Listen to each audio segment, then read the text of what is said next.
Welcome to PwC's Next in Health. I'm Glenn Hunzinger, PwC's U.S. health industry leader. Today, we're looking ahead to 2026 midterms and what it could mean for the future of U.S. healthcare policy.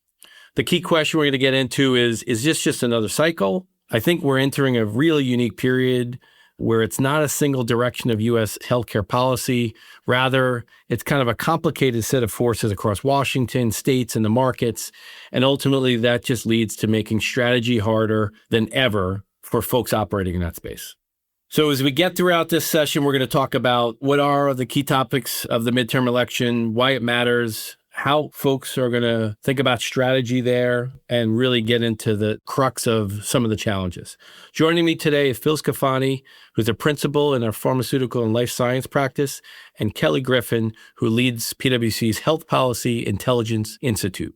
Kelly, Phil, welcome. Thanks, Glenn. Thanks, Glenn. So key question right now, let's just kind of get right into it. Why does the 2026 midterm matter for health policy? Kelly, maybe let's start with you. When you look at the 2026 midterms and you see all the momentum and changes direction of the healthcare policy, what's your biggest observations? So the core forces shaping healthcare, things like demographics, workforce constraints, shift towards tech-enabled innovation, those are very firmly in place, and they're not going to hinge on a single election.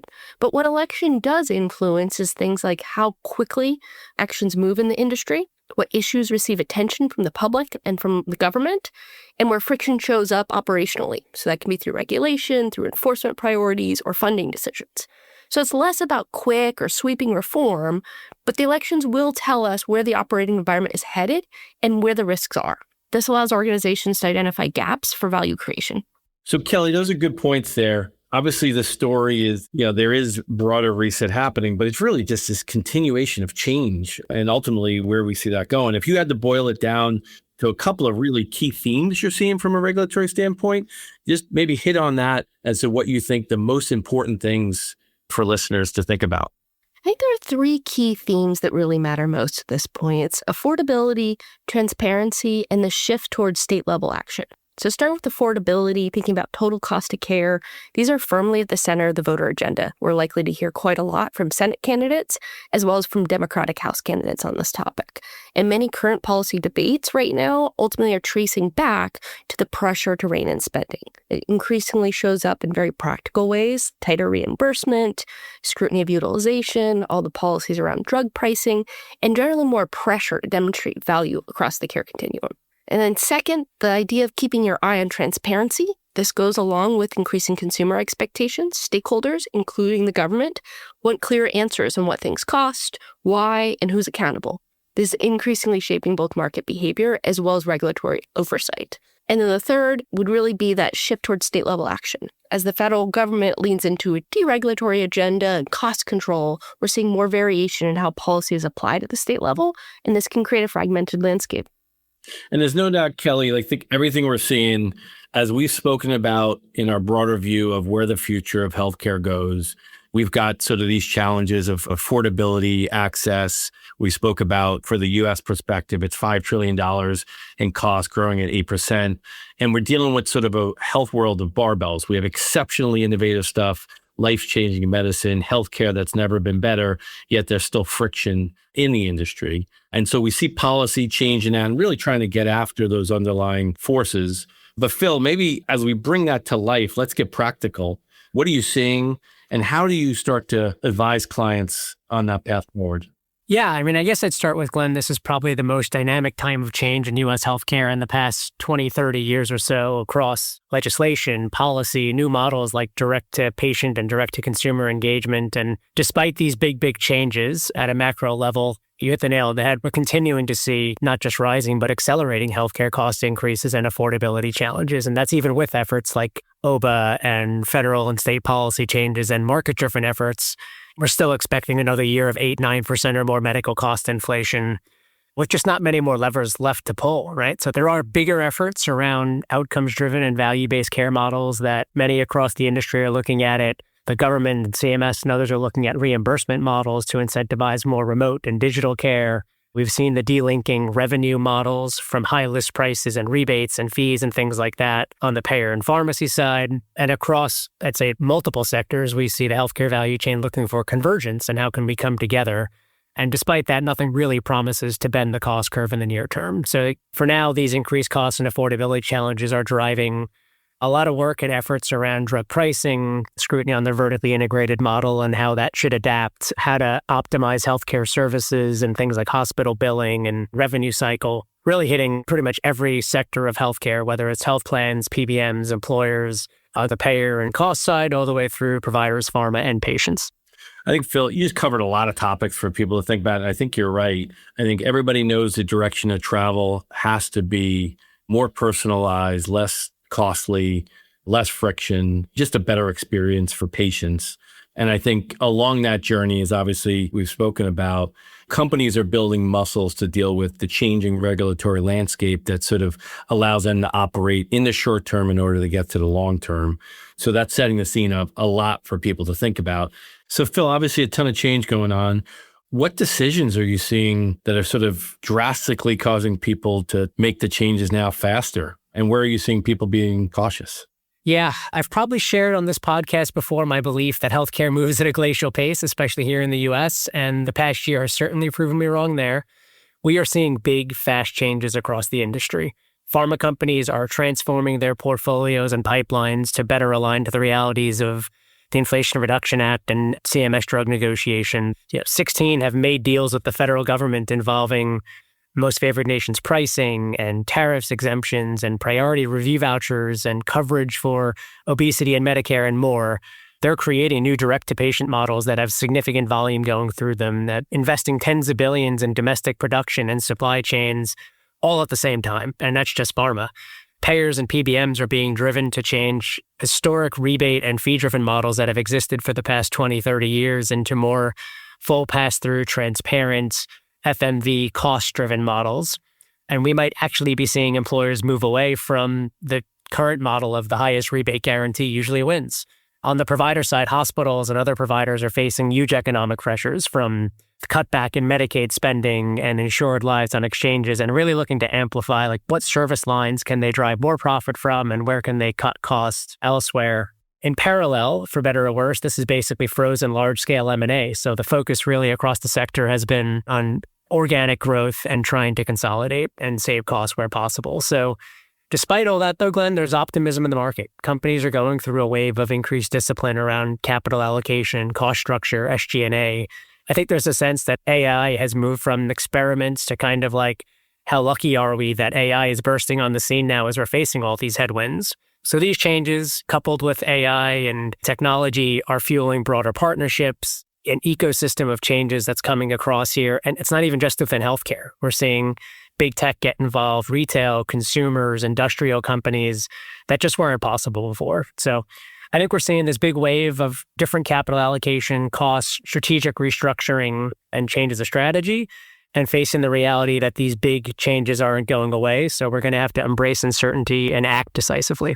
And I think you hit it on the head. I mean, it's never been a more difficult time to run a business, drive a business, just given all that's going on, the global economy, regulatory, what we know needs to change around healthcare, and then obviously this regulatory environment. And I think the flywheel of looking at your strategy, figuring out how capital allocation and portfolio fits into that, and do you buy, do you build, to your point on partnerships, I think the continuation of partnerships and the ecosystem becomes even more important, particularly when we think about pace of change and capital allocation, and it has to be part of that flywheel. All while you're trying to run the business, you have shareholders, you have everybody else to sort of keep happy with this moving environment underneath you. So no doubt, challenging environment and a muscle that has to continue to accelerate. And even AI driving your fundamental business, but driving the decisions in this business, I think that's where we see the biggest pace of change, is the ability to have those insights at your fingertips so you can make better, more informed decisions that really capture all those factors in a more holistic way. So thank you for sharing. I do think that's the crux of the challenge, is how do you do that given all these factors influencing what decisions you need to make?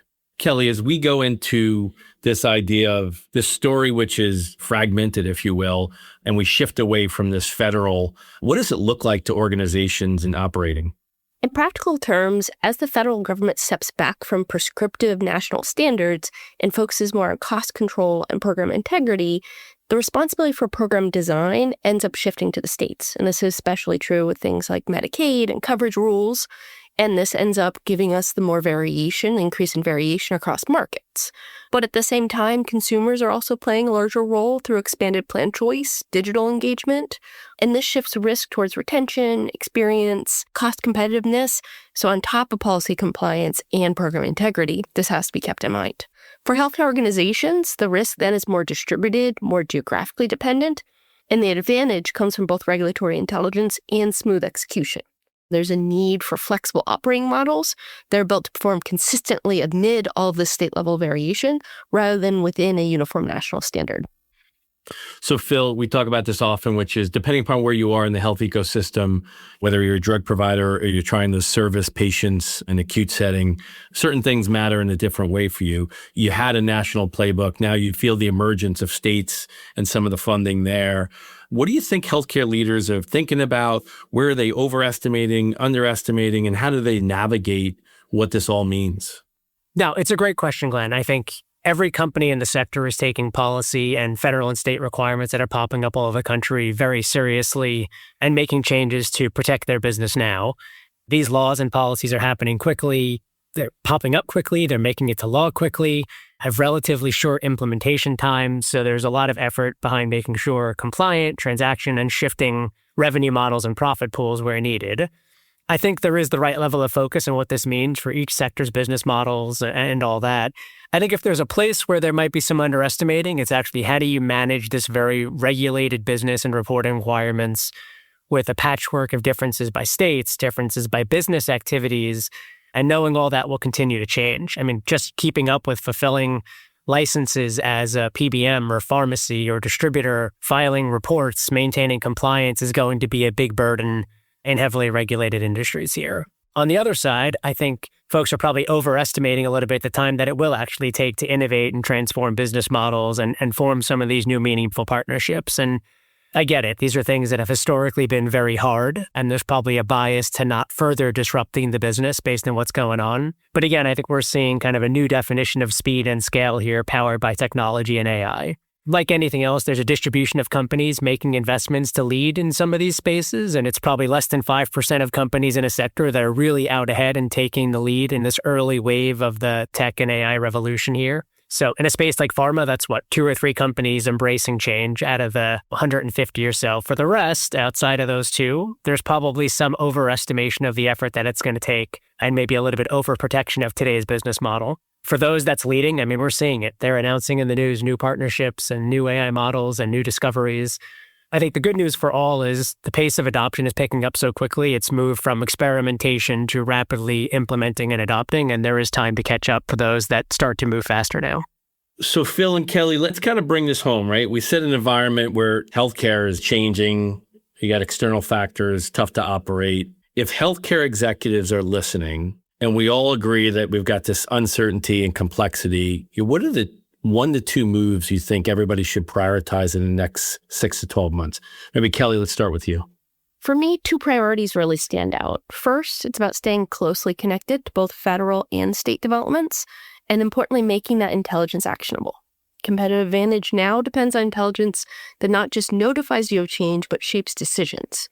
And then second, there's the need to embed scenario planning into core strategy. It's less about predicting precise election outcomes and more about knowing possible pressure points and building resilience to those changes.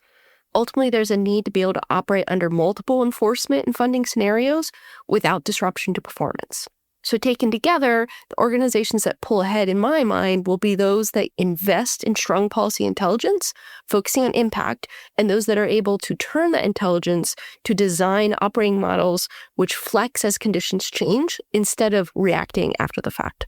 Yeah, that's great, Kelly. I think that word resiliency is a great one. It's such a broad application here around longevity of that resiliency. Phil, what are a couple of things you'd leave our listeners with?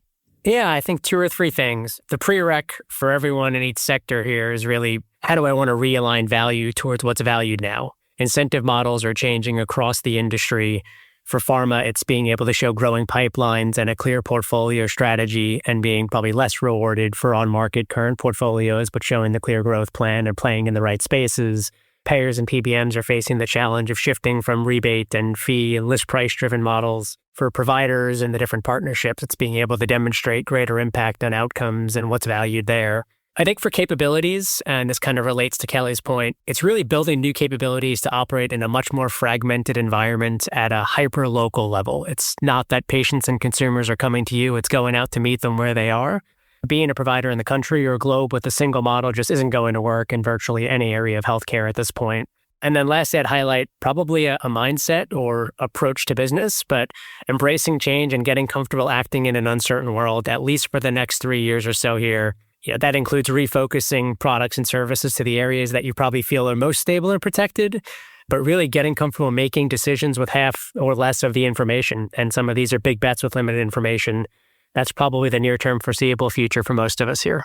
Yeah, I think that's right. The growth mindset is so important, and trying to make informed decisions, even though you're right, things haven't played out and it's imperfect information. So that super helpful and good guidance. It is clear as we head into the 2026 midterms, healthcare policy is not moving in one single direction. It's becoming more fragmented, more complex, and more central to how industries operate, right? Affordability pressures are intensifying, the balance of power is shifting across federal, state, and market forces, and the path is likely to be shaped by incremental change, although obviously you need to be thinking further ahead as far as where things are.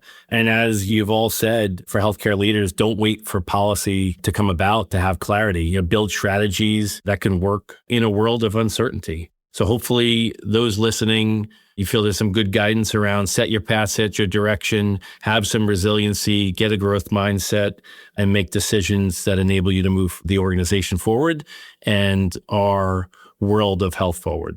For more information, check out our latest report on U.S. health policy dynamics heading into the 2026 midterm, linked in our show notes. Kelly, Phil, thank you both for your time. Thanks, Glenn. Thanks for having us, Glenn. It's great to be back on. For more on these topics and other insights across the health industries, please subscribe to our podcast at pwc.com/US/Next in Health podcast. Until next time, this has been Next in Health.